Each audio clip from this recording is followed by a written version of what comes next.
Merso Peresa, New Star, Mr. LV. Message kuwa no spec. Pane zvino zvekuti ungachifunga moyo wako unorwadza kungoona mwana echirerwa namai wasina kumusvara, umozomudza kana azokura amai wako wakashaya koreriya. Inini ndaisiwe kutsonga kwangu kaisiwe, mukukura ndaisiwe makatadza kundiudza nge ndaiti ndimimi wabereki wangu. Ndine rwendo ini risingagume mama we, ndine moyo ini unorwadza mama we, rwendo risingagume mama we, moyo unorwadza mama we. Wana wevamwe vanomwirawo madringi mucup, ini ndechichema ndistori nohana shap.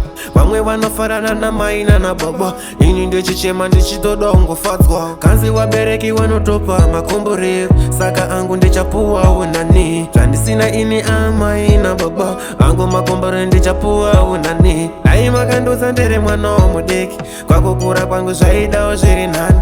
Ini ndinogara nchezvefungawo pavhiki, dai ndina mai napapa zviri nani. Ndine rwendo ini risingagume mama we, ndine moyo ini unorwadza mama we, rwendo risingagume mama we, moyo unorwadza mama we. Ndine rwendo ini risingagume mama we, ndine moyo ini unorwadza mama we,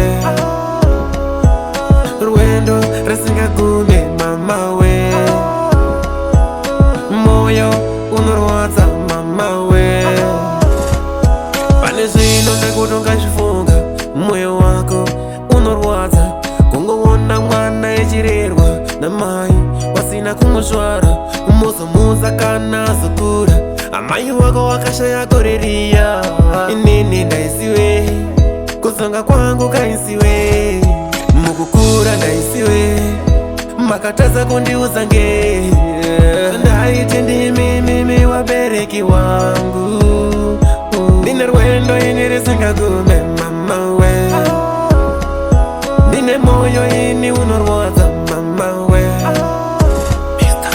rwendo risingagume mama we, moyo unorwadza mama we.